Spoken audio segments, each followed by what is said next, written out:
Here we go. We want very cool and very intelligent people on this show because it makes me look better. No, but really, the bottom line is really about conversations that go places where other shows either don't have the time or the news cycle, like your other career. You've got multiple careers. Sara Gonzales, very well known for the news and why it matters on the Blaze, amazing network. Such a blessing to get on there with you frequently. But today, I think we're going to go a little bit deeper. So welcome. Thank you. I'm still unclear why I'm here. You said that you wanted someone cool and intelligent. So and then it's me. And then humble. Right? So it's just the package, right? No, I mean, thanks for having me. I'm happy to be here. I'm happy to, you are always so kind to come and do my show, and you are a fan favorite for sure. So it's a blessing to be on that show. Me. I firsthand get to see you process because I think people sometimes think, and we'll just dive right in. I think they think, when we sit on that show, and yes, okay, some weeks I do it 3 times, twice, but consistently, it's 5 days a week for you. And I think people think you have 24 hours to prepare news stories. Yeah. If they only knew, sometimes we're pulling a story 5 seconds before the show starts. And so what I marvel at with you is how quick you are able to pivot, because it's a broad range of topics. It's like everything. It's like, hey, let's talk about life in front of the camera in real time, and not make a fool of yourself, and be intelligent, and somehow know a heck of a lot of politics and economics and world economy and world policy. It is a lot. And I think I do have to give some credit to Glenn Beck himself, because when we first started the show, I had done television. I had done a lot of Dana Lash's show when she was on The Blaze. And so I had done it, but I had never obviously held a show on my own. And I thought that there was going to be a prompter, that I was going to have scripted questions. I was going to have producers. I was going to have this big team of people who were always going to constantly be telling me what to say.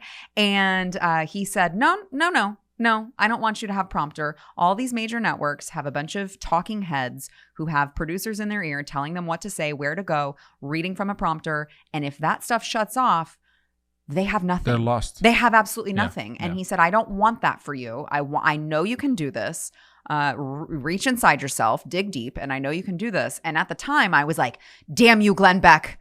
But looking back, I'm like, that was the best thing he could have ever done for me, because it really does. It makes you have to dig deep and grow and learn how to, navigate around all of these different topics at once. And obviously, constantly staying connected helps, because you're constantly hearing what's going on so that you understand where to go with the conversation. But I worried about it when I first started doing the show, but I'm very, very glad that he made me do that. Yeah, and looking at Glenn's trajectory, I told him this once. This is 2005, right? I help a buddy build a company. It's a limousine company. Glenn ends up renting this car. He launched a book. I end up in the back of this vehicle with Glenn. And I meet him, like for 10 minutes outside Lipscomb University. Wow. And we have this really quick exchange. I met him and Sean in the same afternoon, because Sean also rented this service. They were both coming to Lipscomb University, and they were going to speak. Lipscomb and Vanderbilt, there was this thing. And so I meet Glenn just briefly, and watching from then on, that was my introduction to him, and saying, okay, looking at his career, I'm quite proud of what the guy's doing. I'm proud of where he is right now. And so to hear that he had a hand in that, that's experience, probably talking and wisdom. But I'm thankful you're not on the prompter. And I also know when you do go on the prompter, you go off the prompter, which I love. The ads, the sponsors, they always have this script, and I just can't stand it. Nope, I can't do it. So listen, let's there's a couple common threads that I find. We talked before the show on people that are successful. And then I have an experience to talk to an Elon Musk, for instance, or his sister, Tosca Musk, or I talk to other people who are really excellent at what they do in sport or whatever. There's some common threads that I have found, right? And I want to explore one here with you, just to go real early on the show. Yeah, sure. Let's do it. I think people look at somebody who is one, if they're on television, somehow it gives them credibility. Not quite the point. People need to dig in and really listen. And you say that a lot. Do research, right? But they think, okay, it's made. They were made that way. Easy upbringing. They got there because a hand up or a handout or a name. Maybe sometimes that plays a role. But the best people I've found that are really influencers, not social media influencers, that really move and shape culture, they've got very, very diverse, challenging upbringings. Does that resonate at all? 100%. Yeah. Yeah. Especially with, you talk about, I hear a lot of people who make comments like, well, the Blaze only hired you because you're attractive. If you weren't an attractive woman, you wouldn't be there. I get a lot of that. So I have no merit to them other than just another pretty face on television. But I've built all of this on my own. And there are plenty of pretty faces, that they could pick if that's what they were going for. But it hasn't been easy at times. And certainly I didn't have a silver spoon in my mouth when I was born. I was not born with that. It all came from hard work. I had hardships growing up that, a lot of people don't know about.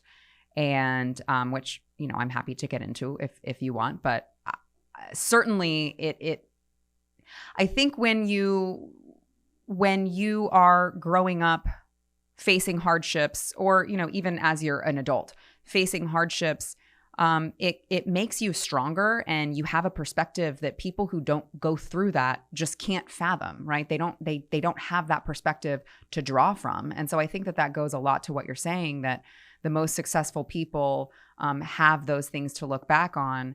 And it wasn't always so easy for them, but they were the ones who took it and used it to their advantage to build something bigger. I think you just nailed something that clicked for me early, very early. And I had amazing upbringing with a single mom, but I was also exposed to just some insane stuff that kids should not be exposed to. And somewhere in there, I'll never forget, I sat in a corner of a party, all adults, just me, most of them completely belligerently drunk, crazy stuff happening. And I had this moment in that party where I saw what alcohol was doing to my father. And it just clicked for me that all the trauma that I had seen, somehow alcohol was related. Now, I was in a matter, I was wrong, because I started hating the liquid. Right. Which later on I learned the alcohol it's not that. Right. But in that moment, I was like, well, that's evil. And that's doing. But also something else clicked, that same party, that same event, that same moment. Now I can go back and go, hey, God intervened and spoke into my life. But something else happened. And I was like, this will not define me or break me. And a switch flipped to where I go, okay, I can use this as fuel. I see a lot of people that overcome it.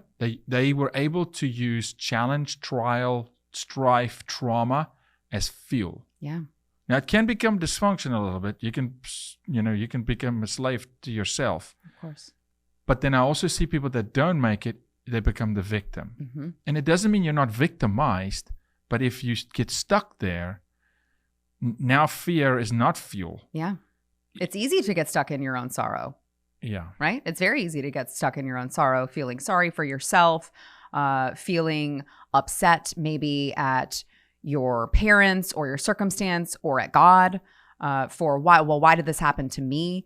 I think it's very easy for people to get stuck there. And it builds. Negativity is very contagious, right? So not only is it contagious in the sense that if you are negative, you're going to bring other people down around you, but it's contagious for yourself too. It's like attracting. Yeah, you're breeding more negativity.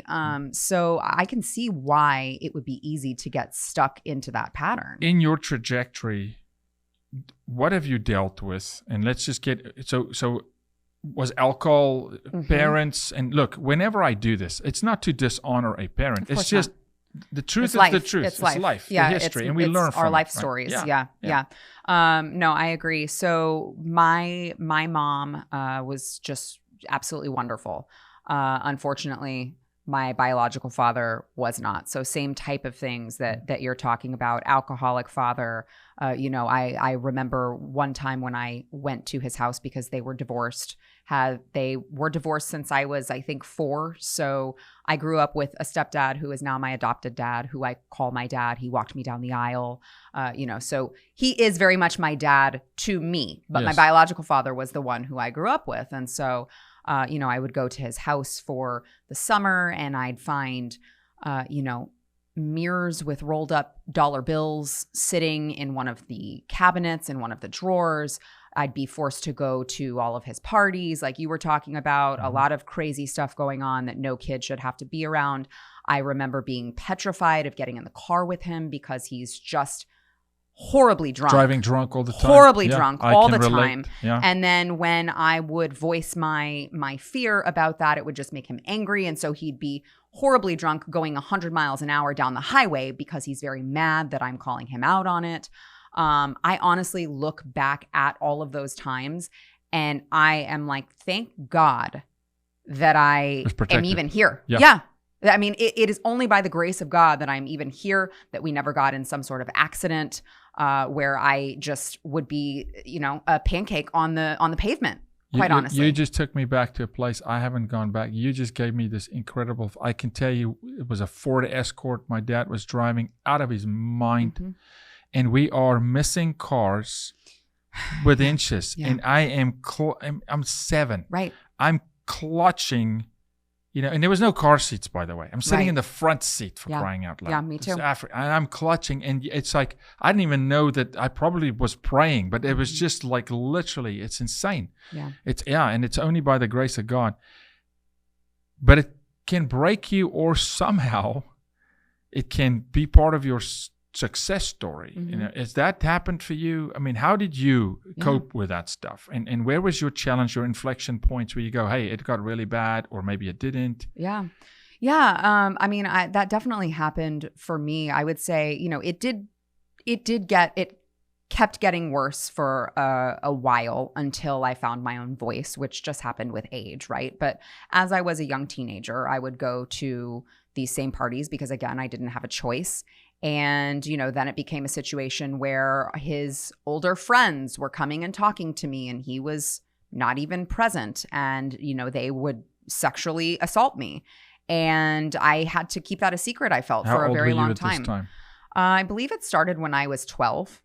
So, I didn't feel like I could say anything. Who was I going to say anything to? And so, I kept it a secret for a while. Because I didn't want to cause a problem, even from my mom. Yeah. So often it's the norm. That's the norm. Yeah. Even from my mom. Yeah. Because there's a lot of guilt and shame that you feel when that happens to you, even as a young child. I'm 12 and I'm like, well, my mom's going to get mad at me. I might cause a problem between my dad and his friend.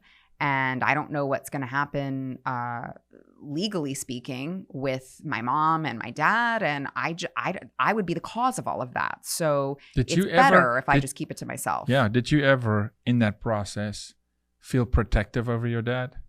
I did for a little while. Yeah. I did too. It's weird. It's a weird dynamic where the oppressor and really the one causing the trauma and the abuse, because it's on his watch that this happened. Right. You still feel some sort of. Yeah, what is that, like Stockholm Syndrome? Yeah, it's called Stockholm Syndrome. And it's also for me just to be brutally honest, I had this idea that somehow, probably until I was 13, there was a moment when I was 13 where I was like, okay, that ship has sailed. Yeah. Where I was hoping to bring them back together.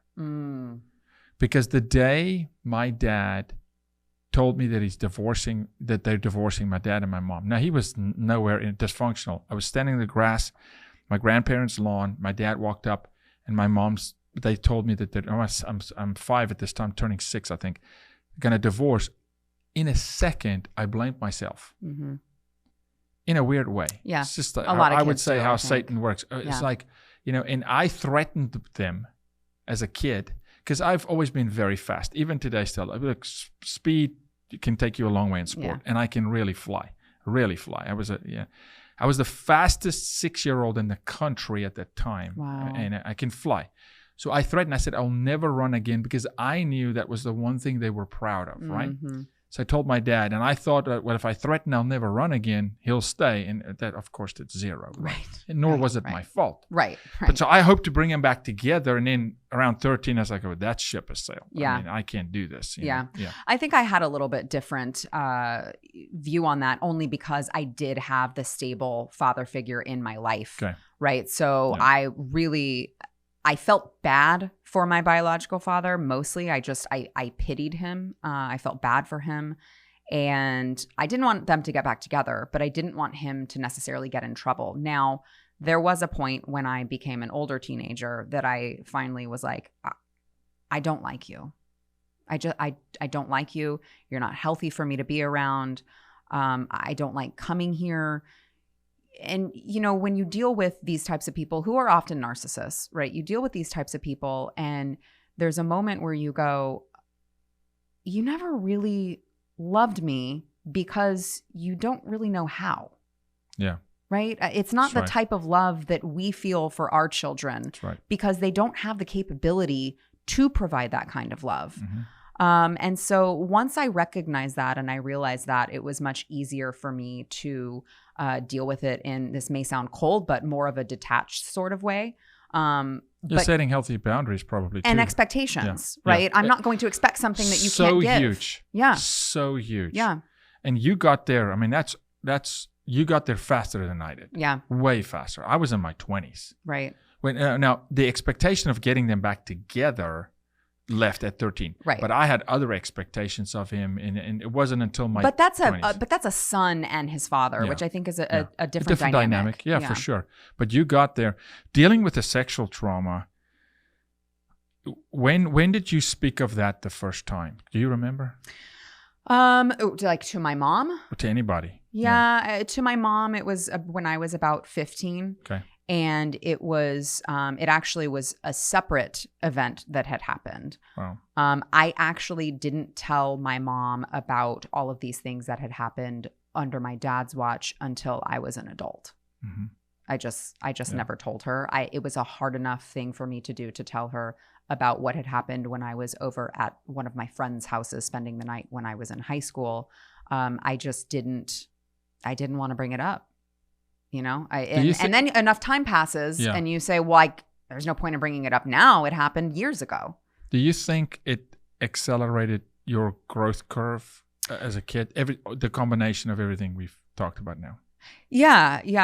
Well, I mean, obviously, anytime that those sorts of things happen to people, they grow up way too fast. And that's been something I'm sure you recognize when you parent your own children. It's something that I am always keeping at the forefront of my mind, is these children have to stay innocent for as long as you can possibly keep them innocent. Absolutely. And I'm kind of leading you in a place, you know, and I'll disclose where I'm going with this. Sure. We are looking at a culture where the kids are growing up too fast. And people always say they grow up too fast. No, they are forcing them to. They are on a very, very rapid decline, particularly sexually. Mm-hmm. And I've had this is the active conversation in my house right now between my wife and I, is how do we preserve, because I believe there's a right time for things. Yeah. And just because culture is pushing them to grow up, we're so reactionary as just semi-healthy parents, and in the church or Christians, we're always reacting, right? But the reaction that I've identified recently is we react to their level, though. So if they're going to exploit children at 5, we go, oh crap, we should be having these sexual conversations with the kids at 5. Right. Because we should have the conversation. I go, no, it's not just about the conversation, it's the timing. Mm-hmm. Because even if the conversation is being held in a semi-healthy way with the 5-year-old's just not ready. Yes. Yeah. Right? That's what I'm hearing you say. It's time, right? It's the timing thing. Absolutely. I mean, I'll just share with you, my older son is 9, and he's not anywhere close to needing to have any sort of conversations about any of that, because it's not even on his radar. Right. And that is intentional, right? It's completely intentional. It's your job as a parent to create these boundaries so that he can grow up as God intended it in a healthy way. Yes. And if you force that conversation on him now, you're going to throw his world in a tailspin. Yeah, 100%. And I mean, I recall even, this is how strict I am with it. You may be able to relate that I had a conversation with my ex-husband about what type of movies that our older son could watch. I don't even want him to be watching anything with any sort of swearing in it. I don't care what it is. Even just a few is not okay with me. And I'm told, well, I mean, it's fine if he hears it. We'll just tell him not to repeat it. And I'm like, no, it's not okay. None of that is okay. Brain development just doesn't work that way. No, not at all. I don't want to expose him to it. And maybe you're at a, festival downtown and he hears it. Okay, well, that I can't control. But what I can control, I absolutely will, and I should. Yes. That's what parents are supposed to do. 100%. To create the most, what we can call functional, yes, because what's normal today, but most functional way for him to get brain development. Because what I think a lot of things that people don't touch on is anything we see that we learn, we become inquisitive of it, and knowledge makes you want more, but it also activates areas of the brain, particularly in those formative years. So now if you talk sex, for instance, with a 5-year-old, you're sending information and blood flow and chemistry to an area of the brain that should be dormant for another 5 years. Yeah. Now all of a sudden that kid is asking questions, changes the way that child looks at other it's not the right time. Yeah. So you've gone through that cycle. All right. So we go through that cycle. I'm going to touch on something I think that's a little sensitive. Okay. I hope. And if it's too sensitive, just say. Sure. Just don't throw the coffee at it. It's good coffee. It is good coffee. It's great coffee. You have had and have overcome body image challenge. Walk me through that process. How did you get in that place? Was it an emotional? What drove you to having a challenge with body image? Yeah, I think, well, I mean, first I'll just start by saying I was previously much heavier than I am now. About 100 pounds probably at my heaviest. And heavier than what you are now. Right. Yeah. Correct. Yeah. And it was just something that I always, honestly, I think that when I started, I never had great metabolism. I'll just leave it. It was always very hard for me to be thin, and oftentimes growing up, I was not. I also have a mother who is just as beautiful as can be, but in her earlier years, she could eat as much as she wanted, and she just would burn it all. She was very, very thin. And I was over there, and I was not. And it was harder for me. And so, I loved food. I loved food. It probably was an emotional thing that it gave me comfort. And I would, eat out a lot, eat fast food a lot once I got to be driving. Yeah. Because I was driving myself to and fro. And so I would stop at fast food places, and, I ballooned up to over 200 pounds, and then was like, what am I doing? At the time I was finishing school. I graduated with a degree in criminology, and forensic psychology was my minor. And I thought about going into the FBI. Like I said, smart, intelligent, right? Well, I appreciate that. I did graduate with honors, so I guess there is some truth to that. Look, if you went into the FBI, we would have had at least one, I know. Decent FBI. I question whether there's anybody. Oh, I know. Now I look at it and I'm like, thank God I didn't try to go that route. But at the time, I really wanted to go into that. And I said, what am I doing to myself? I can't go into law enforcement. I couldn't pass a physical fitness test. And so I finally started losing weight. It was a very long process because I tried to do it the right way. It took me 2 years. And then I lost the weight. But then, along with that was a lot of obsession with calories and not going back to that place. I'm not sure that my obsession on calories at that point was healthy. But what I will say is that it did prevent me from gaining the weight back. So I don't know, looking back on it, if that was a net positive or a net negative. Because you want your body to be healthy, right? Well, probably. I think if you're not stuck there, right? And I see you often. I don't see you obsessed. No, I see you be very responsible. Yeah. With how you eat, and now you've become a foodie. Right. You clean food and clean eating, and you're sourcing well, and you're feeding your children that way. Yeah. But I think for that season, maybe it was a net positive because it protected you. Right.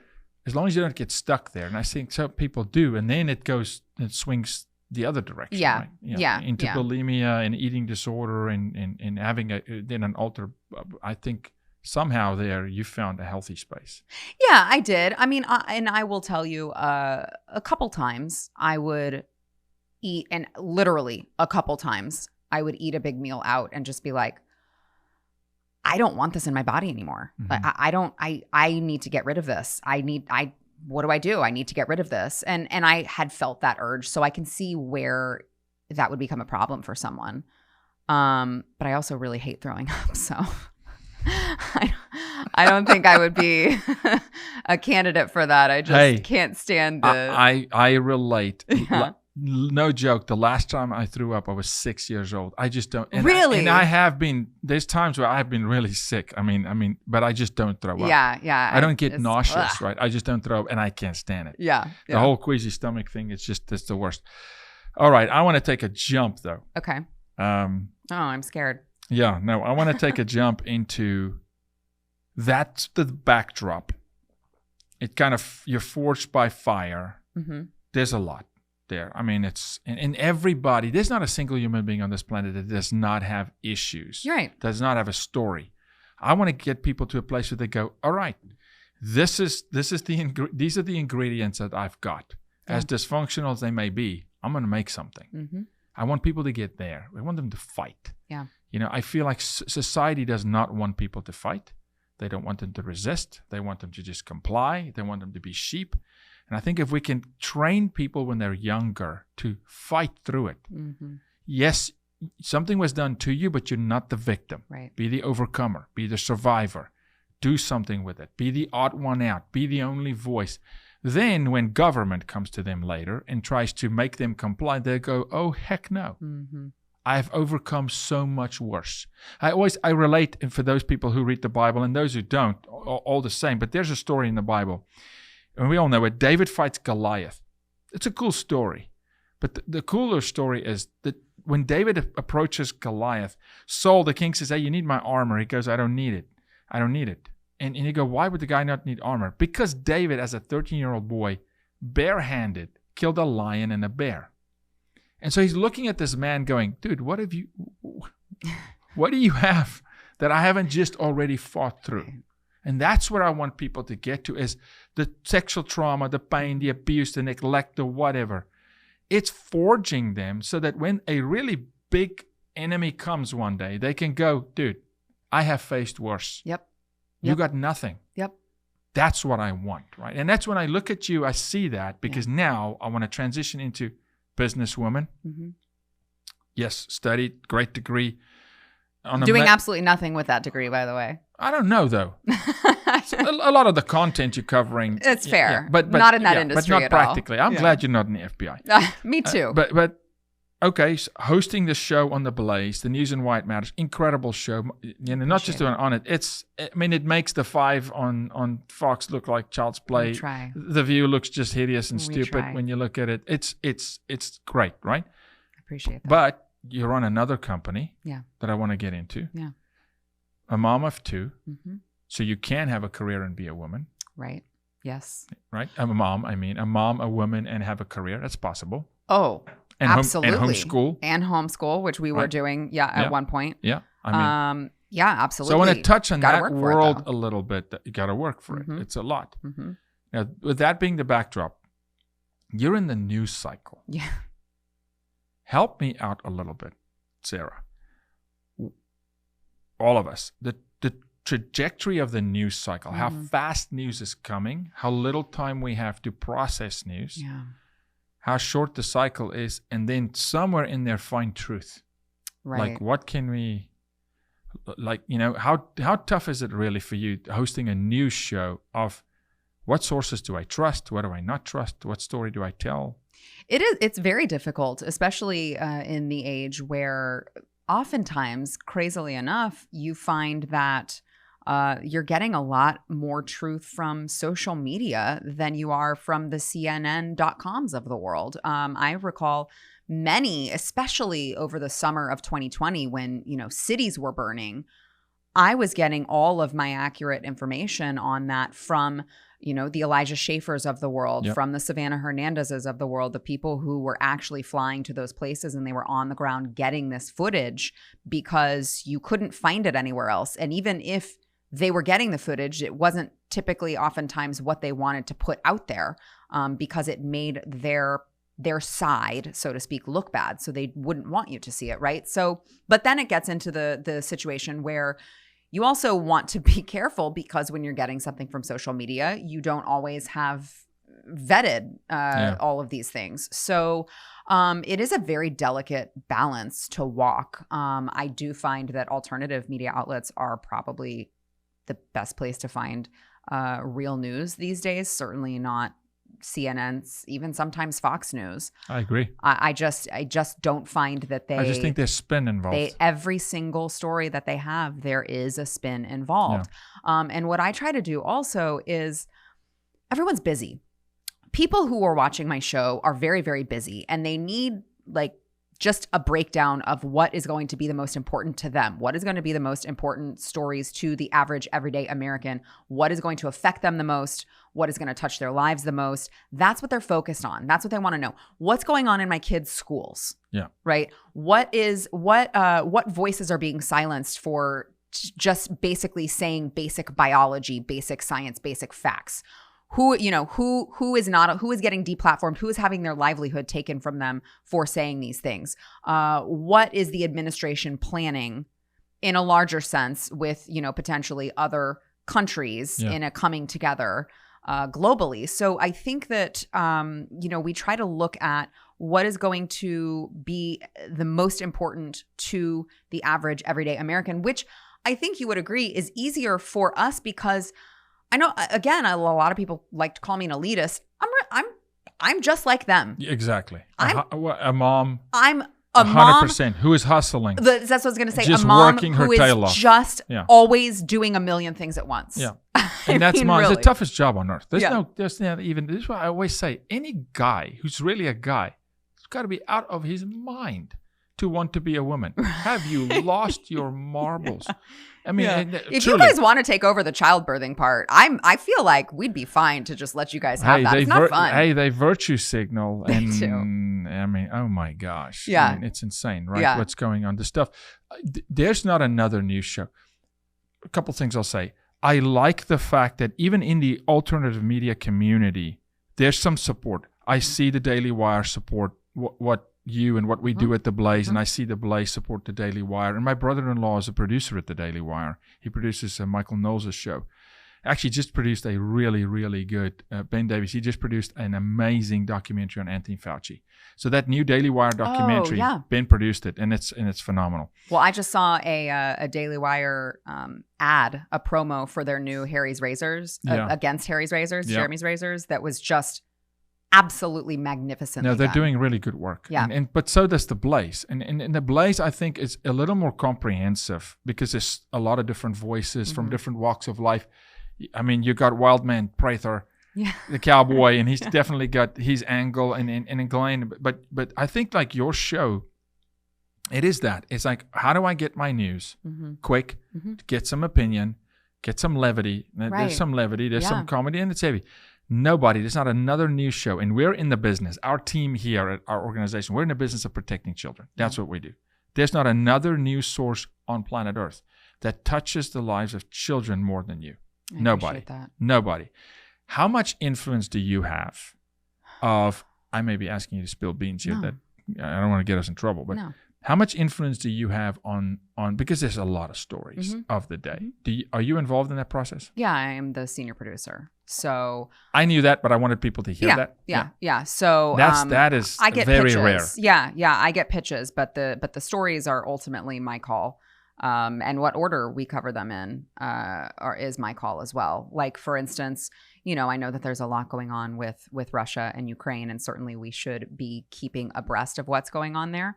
But, we had a story the other day. I'm sure you've heard about it. What's going on in Austin ISD with the school faculty telling kids to keep confidential what they're talking about in their classrooms. Things like that I'm like, this matters more than Ukraine, Russia. I'm yes, sorry. This matters way more. This is affecting people's children. And I think, when you look at Deep Blue San Francisco recalling their school board members, it's not a left and right issue. This is an issue that everyone should agree on. This is the most important issue right now facing our entire nation, potentially the world, is what we are doing to our children. And so I think that there are a lot of news networks that don't put the focus and the importance on that they should. So we try to fill that gap. Because they don't do this. They don't get to the real bottom line of what's really at the heart of the American family. Right. And look, if anybody wants to argue this with me, and even in the years when we helped at the White House, I even said to that administration, guys, hear me today. You got to speak to the mom. Yeah. If you speak to the mom, you'll get the vote. There's Youngkin. There's the proof. Yes. 2 issues. Both of them on children. What are you teaching them in the classroom, and how are you going to defend and protect them? Mm-hmm. Moms, I don't care if they're Democrats, conservatives, libertarians at the moment. Shout out to July, our buddy. The moms care about their babies. Of course, Russia and Ukraine's important. Mm-hmm. Yes, children are being sex trafficked there. But I'll argue this. If we go on the path we're on, that is our future.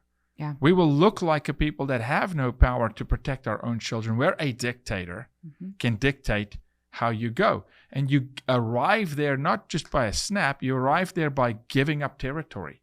And if we don't, have our Alamo for our children, the final stand, the last bastion, this is a moment, man. And so there's not another news. There's nobody.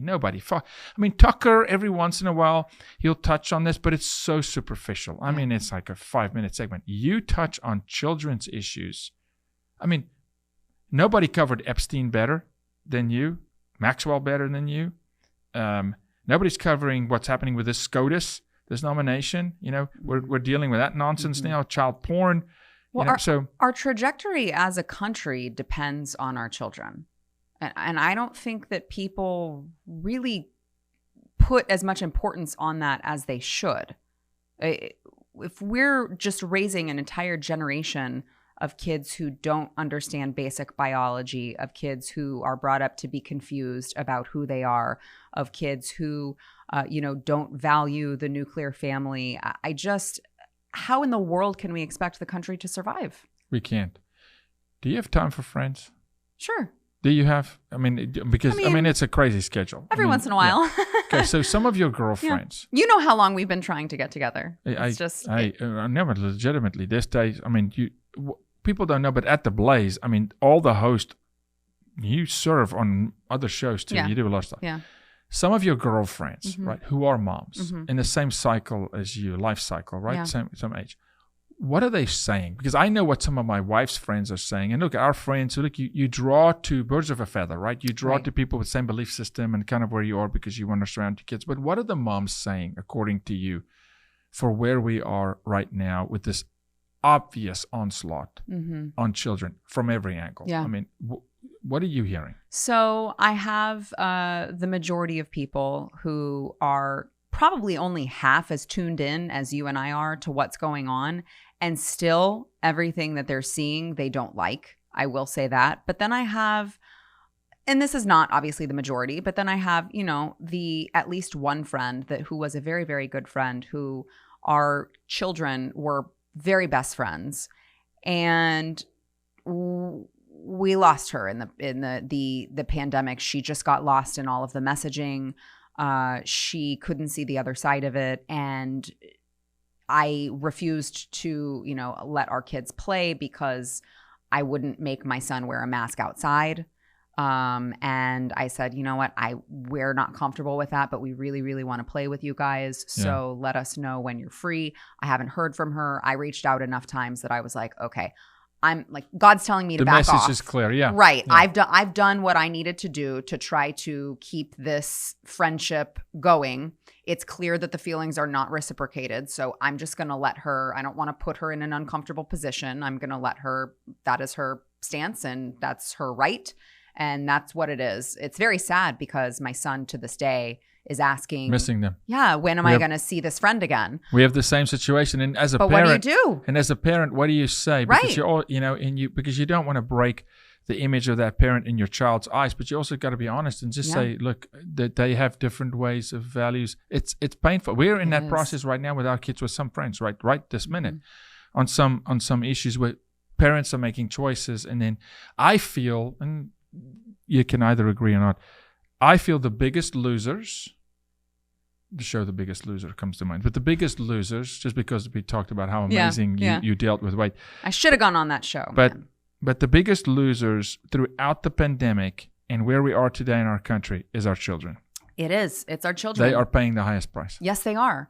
And I think just to kind of bring what I'm saying full circle here, I think that when you know better, you do better. But you don't know better unless you have that perspective to draw from that we were talking about at the beginning. You and I have this perspective of knowing what it's like when it's really bad in childhood. And so because of that perspective, we know better. So we do better, right? I knew I would never make my child grow up too quickly. I would never put him in these situations that he would find himself in. And I will say this too. I made mistakes along the way. I made giant mistakes along the way. There's no manual for how to be a parent. Yeah. Good gracious. We figure it out over time and hopefully we have good input. Yeah. But I mean, you think, okay, I'm going to learn from mistakes that happened that I had to deal with that were not necessarily my fault, right? But I'm going to learn from that and I'm going to do better and I'm going to make sure that this is the most important thing because I know how not only it shapes children's minds, but how that affects the entire world. And so I felt like I'm going to do better. I'm going to be better. You make mistakes along the way. I think a lot of people get wrapped up in those mistakes and say, well, I tried and I couldn't do it. Yeah. I tried and I couldn't do it. And then they stop doing it. But again, that goes back to, I'm a failure. Right. Or I can't. And I go, this is the Thomas Edison, Einstein model. Right. No, I didn't fail. Yeah. I just tried 1,000 times, and it didn't have the result I wanted until I got it right. And so I think we need to get to a place. It's kind of juxtaposed. We want good input, but I feel like there's so much coming at people. They're listening to so many voices that they almost don't form their own identity, particularly in marriage. Like, for instance, you and Stephen, your husband, right? If you can share. Sure, yeah, of course. Just conflict resolution. I think society is absolutely horrible at the moment at civil discourse, agree to disagree, how to still find value in a human being when there's certain things in their life you don't agree with, right? I mean, I it's a lost art. Yeah. At the moment. It's like either we are 100% aligned or blow the world up. Right. It's like crazy. What does conflict resolution look like in your house? Well, I'd like to start this by saying I'm just always right. So there's not a lot of I know Steven's going to see this and he's going to go, I knew that was coming. And probably every guy is going, she's a woman. Okay. Right. No doubt. Sounds just like my wife. You're not a poser. You are in fact a woman. But no, it takes work. It's a lot of, we talk about the perspective. He has it as well. We both have been married previously and we both have that perspective to draw from. And when you go into it, when you've made those mistakes and you pick yourself back up and you form something even better and stronger, you realize marriage it's not easy. Communication is not easy. None of these things are easy. They're not supposed to be a walk in the park. It's a lot of freaking work. Yeah. But you work at it. We're still a work in progress sometimes when it comes to communication. But of course, a lot of it is Who says sorry first? Stephen. Does that surprise you? So I just want no, it does not surprise me. I'm finding today that the guys say sorry first. Yeah. I do too. But that doesn't mean, what I've learned too is it's so important for people to know themselves, to know their own personality, to know, how do I charge? What do I need? When am I at my, like, if I don't eat every 2 hours, this is a fail-safe. If I don't eat every 2 hours, right? Yeah. You get hangry? A fight's going to happen somewhere, right? So if I then get in an argument with my wife, it's on me. Right. I know myself, right? So, okay, so Stephen says sorry first. Mm-hmm. How do you process with that? Do you process, you need time by yourself to process? Do you stay mad for days? No, I don't. I'm actually, I forgive very easily. I think our biggest problem, and I say this very loosely because, we're solid, right? Steve's but amazing. Everyone amazing has completely opposite. On, right? And I find when marriages really work, it's polar opposites. Yeah. Philippa is the absolute polar opposite of me. Yeah. But it's balanced. That's why it works. So he will do this thing where he gets defensive initially when I'm pointing out something that he's done. He gets defensive initially, and really it just makes it worse on my end because I'm like, why are you raising your voice at me? I brought up a legitimate complaint. Now I'm really mad, So we're working on that part of it, that balance. But once he circles back around and realizes, oh, she's right, I shouldn't have done that, he does apologize. Okay. And, if it's an apology that's not a flippant one, obviously if he's like, sorry, whatever, probably not going to forgive as quickly.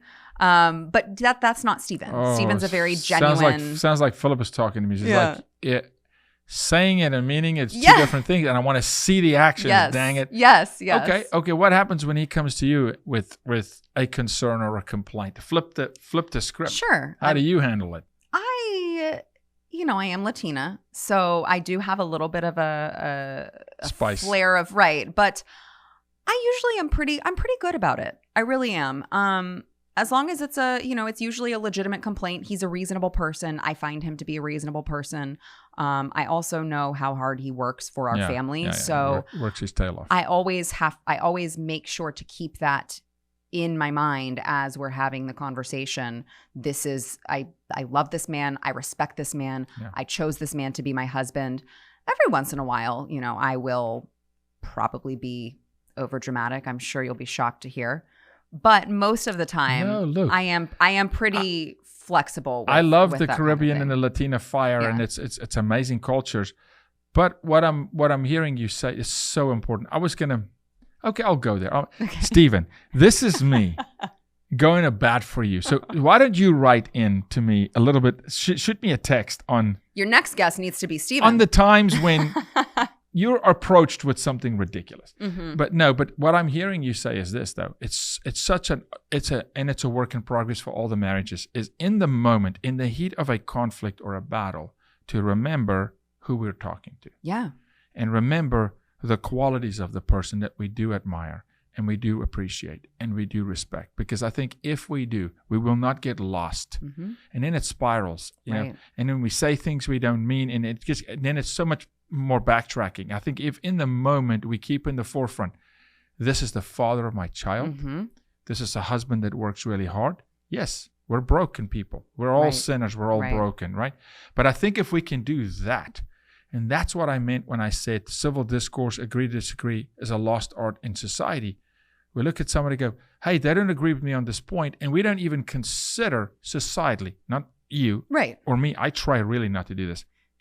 But we don't even consider anything else about the person. Oh, you're against me on this one issue? Yeah. Well, then forget about it. Right.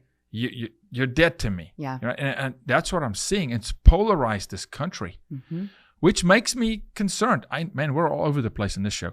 It makes me concerned for what's going to happen in 2024. It just for what elements will be introduced to further polarize the nation, or should we be further polarized? Is it time for civil war? I mean, look, I was born to go to war. I was born to go to battle, to fight evil. So for me, it's like I'm of this opinion. If it's time for war, you're ready. Let's go. You're ready. Then let's go. Yeah. But let's not delay it now. If it's time, let's get it over with, right? Yeah. Philippa will say, yeah, okay, Jaco. This is I like conflict, not for the sake of fighting with people, but it helps you grow. it challenges me. Yeah. And I actually learn in conflict. Yeah. I love a really good argument, which is probably just a debate. But the other person would see it as an argument. Right. And I go, no, that was fun. And they go, oh, that's not fun at all. Well, imagine how much we would have missed out on, how much truth we would have missed out on in this world if nobody had been up for the debate. I mean, that's how we learn new things. That's how we grow, not only as people, but just as a species, period. It's like, well, the earth is flat.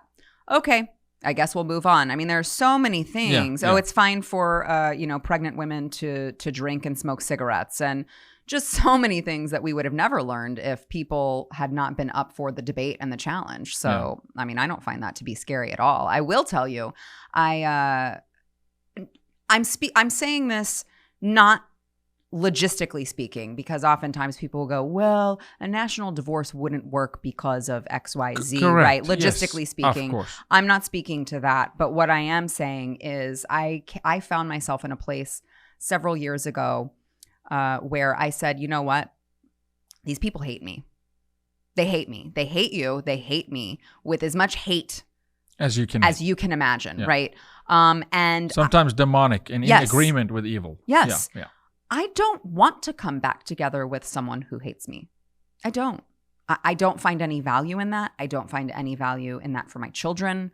I don't think that is a healthy situation for anyone to be a part of. Now, I could also argue that coming together again would also look very differently to them than it would to me. Yeah. Right? Because I think they would need you in lockstep with everything that they're saying in order to come together. Or that's not together. And that's not really together. There's no compromise. There's got to be compromise on both sides. Yes. And that's civil discourse. That's having that's why I love the fight game. Yeah.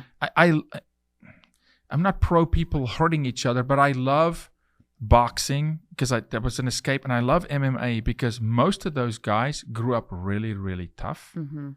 They grew up without fathers. They grew up on the street. They grew up with no money. They're fighters. Yeah. And we're just in a time in our country where we need fighters. And that doesn't mean with fists, but go fight the school board, fight against injustice, fight government. We need fighters to rise up. But there are also people that they can fight really hard and walk away and go, okay, we can be buddies now. Right. We had a go at it, and I'm going to find value in you. Mm-hmm. It's the lukewarm, which is ironic. God says, I'll spew out you lukewarm. It's the lukewarm that I go, you're just getting by. Yeah. Those are people I have the highest challenge with, because I feel like we're carrying dead weight. And be passionate about something. Stand for something.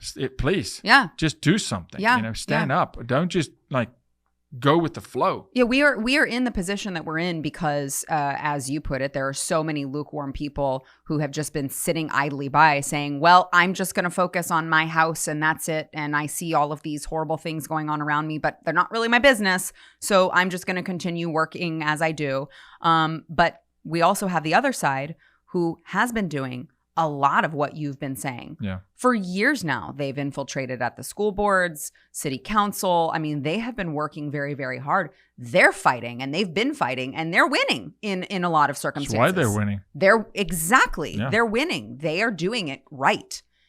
It's about damn time that we get off of our butts and fight 100%. Golden rule in all sport: keep your eye on the ball. Mm-hmm. They've had their eye on the ball. Yes, they the know whole where time. It's going. They direct it. I don't respect them, but I respect. You have to respect their dedication to effort. it. Oh, absolutely. Oh, they have out-efforted. Yes. The radical left has out-efforted even just the central right.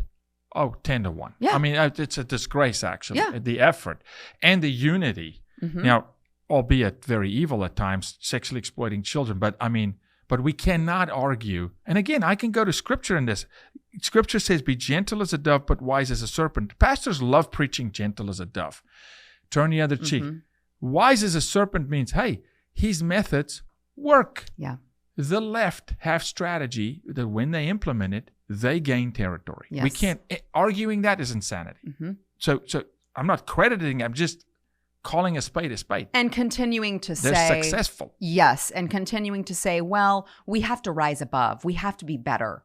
We have to, look where that's got us. We got to go fight. Yeah. You fight fire with fire. That is the only way. This is just the time, man. And this is when the mama bears need to rise up.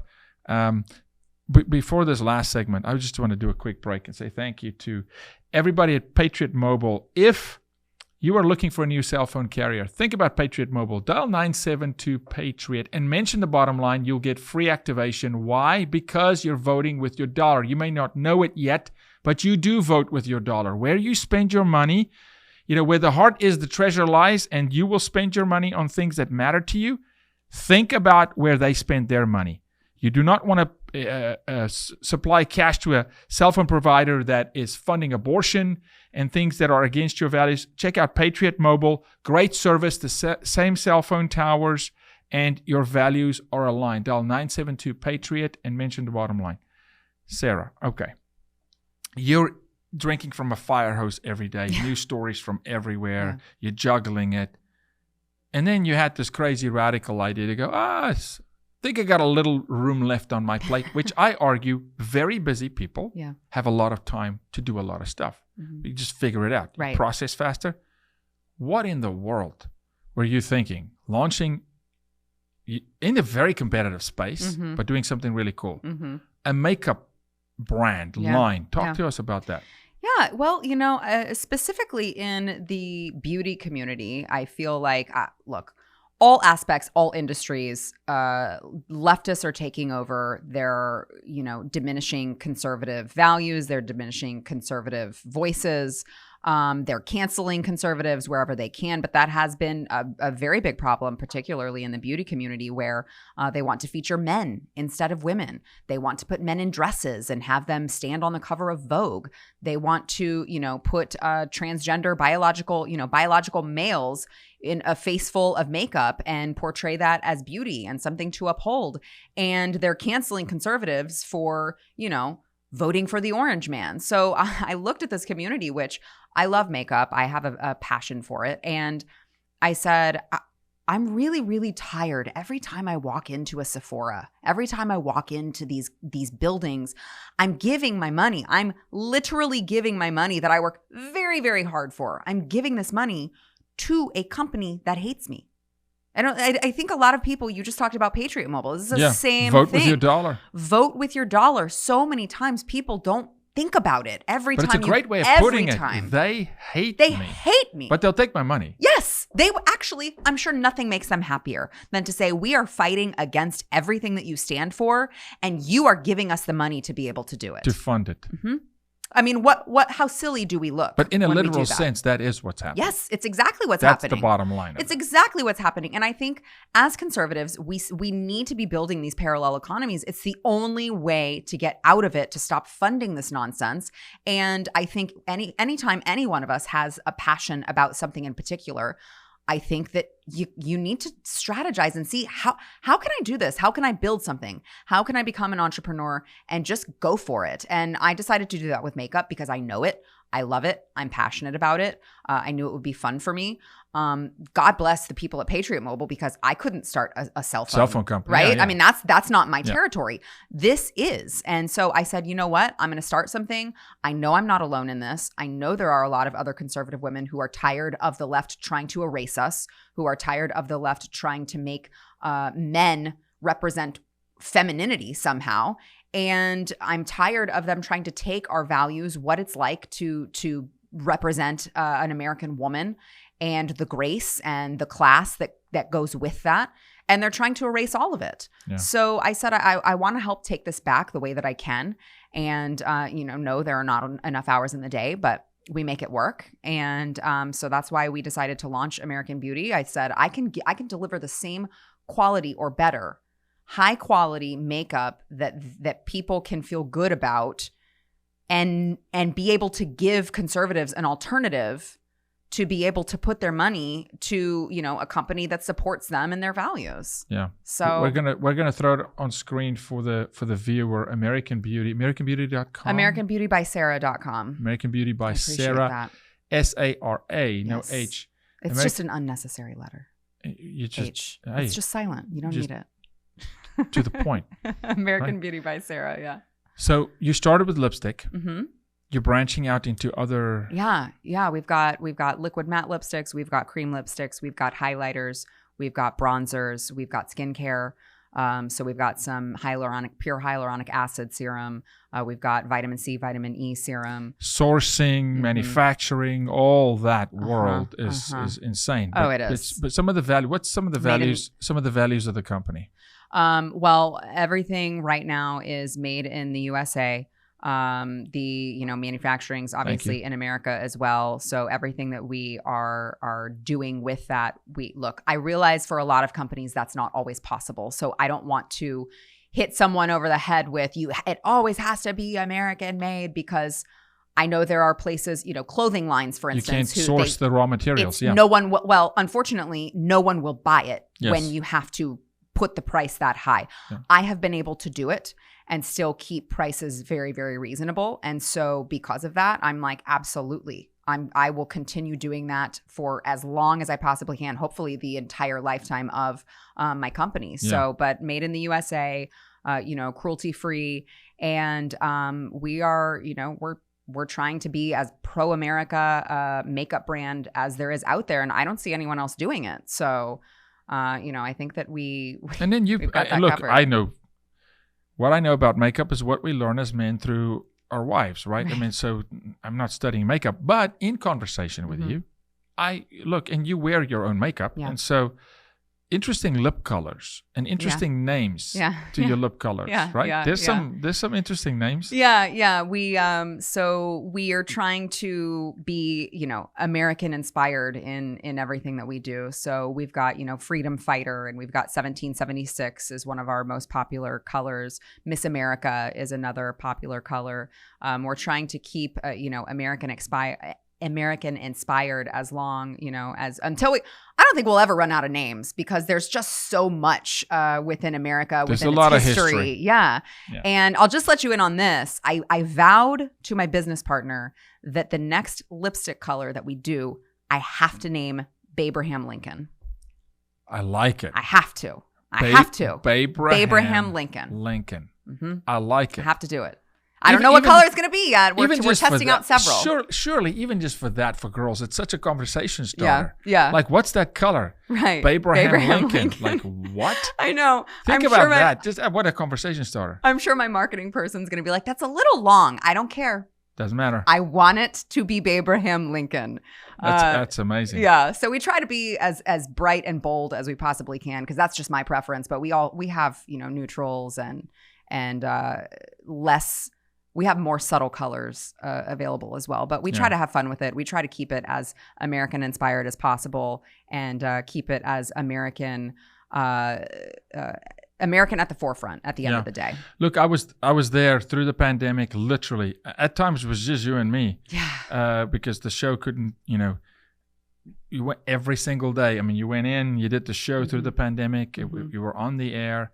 And I also watched you personally as a mom go through a challenging time, having moved, son in a new school did crazy things. Yeah. So we're experiencing life, and I think we have to be resilient. We have to dig deep and fight. What are some of the things? I don't even want to call them concerns. Let me phrase it as one or two things that you're focusing on at the moment, that you're paying attention to, that's just getting your attention, among all the other news, but you personally, and someone would say, well, what is a concern you have? I don't even want to give it credit to that level, but is there one or two things that's really getting some of your personal attention away from the show, where you go, I'm focused on these two things?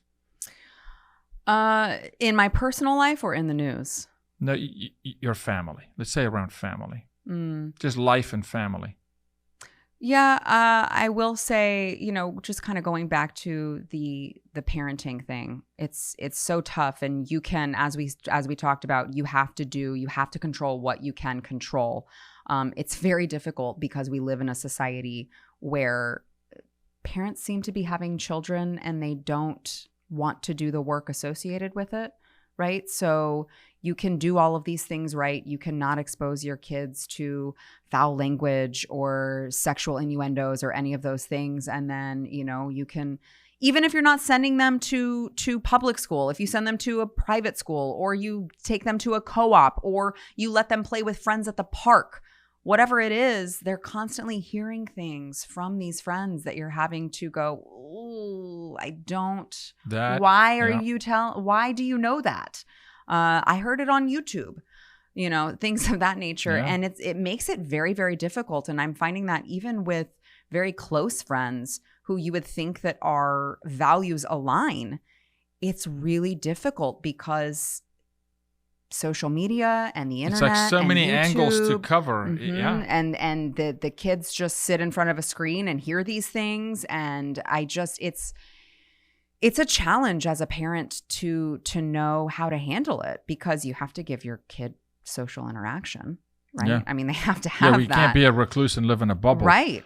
And that's what I've been fighting for. That's what we've been fighting for, is my kid can't live in a bubble. They need to have this interaction. They need to be social with other kids. But with that interaction, and I think that's some of the evil devices as well. It comes, okay, well, we're just going to come at your kid from 100 different angles. Mm-hmm. And so I think it all boils down to, for me, for the dads that are in the home, I'm sorry, dude, bro, buddy. This is step up time. Yeah. This is an hour where you get over yourself, get over your insecurities, man up, step up. If you need help, go ask some other brother. But this is an hour where I want to see men step into their families. I want to see men really champion their wives for the effort. Uplift these women because we need them. They spend more time with our kids. Right. No question. And then really become a hawk. Become a helicopter parent. Yeah. I want parents to hover. Absolutely. Forget about being your child's friend. Yeah, absolutely. Forget about it. If you're just your child's friend, you're doing it completely wrong, in my opinion. It's bad parenting. In my opinion, I think it's horrible parenting. It's bad parenting. People call me a helicopter parent as an insult, and I'm like, I'll take it. Yeah, that's absolutely what I'm doing. Thank you very much. You should be. In this day and age, you should be accused of that. Mm-hmm. You should be accused of, hey, being too involved. Yeah. Thank you very much. Yeah. You need to, because they're coming for your children. Yes. Let it be known proactively. This is not by chance.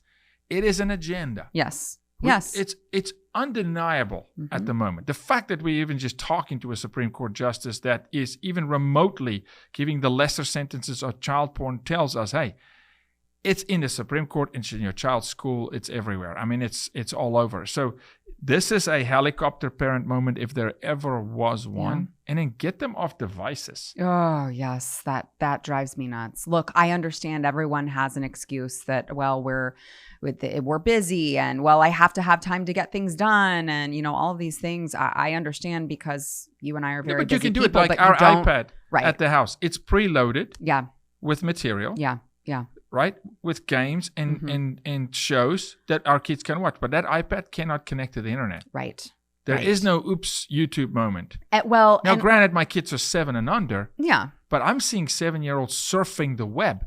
That is a disaster, because they will find porn. And people who think that, well, it has the word kids in it, like YouTube Kids. Oh my Well, gosh. It's YouTube Kids, so I can just hand them the screen and walk away. No, do you not think that they are targeting these specific 100%. outlets for your children and subtly giving it to them so that they will still get it? That is what they are doing. So many people a couple of weeks ago with the 3 Disney employees that got arrested for child trafficking and child porn, right? People go, oh, Disney? No way. I'm like, are you living under a rock? Yeah. Yes, Disney. Yes, Nickelodeon. Yeah. Any place a kid goes, right. predators go. Of course that's where they're going to go. Your kid's soccer game this coming Saturday at the park. Yep. You better believe predators circle. They come. I mean, this is, I can't believe that parents are this oblivious still, but I guess we got to keep sounding the fire alarm. Yeah. Which you do. I try. Every day. I try. You're going to go from this set to your set. So are you. So am I. And so thankful. I could have hours and hours, and I know we probably could have gone 900 different directions, but I hopefully this is a little exposure to people that already know you to a different side of Sarah. And see, hey, it's real. Yeah. The fight is real. Away from the cameras, it's always it's there. God bless you. Thank you for a very enlightening conversation. Yeah, thank you. We're going to throw all your stuff on the screen. Oh, I appreciate it. May American Beauty soar like the eagle. You see the American? It. You see the connection there? I did. Like a bald eagle, maybe. I'm not a dad joke guy. A bald eagle. A bald eagle. There you go. Yeah, the real deal. You're not. No, you're not a dad joke guy. No. Mm-mm. Like I don't even have dad jokes. Yeah, no. I think I'm too serious. I was gonna say you're too serious for dad jokes. I got no dad jokes. I tried one the other day, and my whole family just looked at me. Right? They didn't even go, "Dad, what was that?" It just completely passed them by. It was actually so cool because I made a huge mistake and they didn't even know. Oh, it was that's just like, funny. what? And I just moved on. I'm like, okay. That's really we funny. We won't try that. Well, Steven has enough dad jokes for the both of you. He's a dad joke guy. Oh, the worst dad jokes. We just roll our eyes in our But house. they gotta be bad though. They're really to be bad. good. Well, I guess. Yeah, but his personality is that's him. That's him. He's got it for both of us. Sara Gonzales. If you do not know Sara, now you do a little bit. Check out the News and Why It Matters on the Blaze on YouTube, but subscribe to the Blaze. Yeah, it'll do you well. But if not, the News and Why It Matters on YouTube. We'll throw that on the screen as well. And follow Sara on Instagram. Sara, your Instagram? Yeah, Sara Gonzales TX. Again, there's no H in Sara. Mm-hmm. Gonzales with an S at the end, TX. It'll be up on the screen as well. And just love on you. I love when you do your skits. I love it. Because, you know, I'm a director, film director. Yeah. And you are an actress too. Yeah. But I love when you do your skits, especially through COVID. Your bits on the Karens was priceless. I appreciate it. Through the blinds. Priceless. You have to find humor in all that's going on with the world. If not, people will, you know. And unfortunately, You'll lose it. People are literally jumping off bridges. Yeah, and that's the sad part of it. The collateral damage is bad. So we have to look at the bright side and fight. Yes. God bless you. Thank you. God bless you. See you guys next time.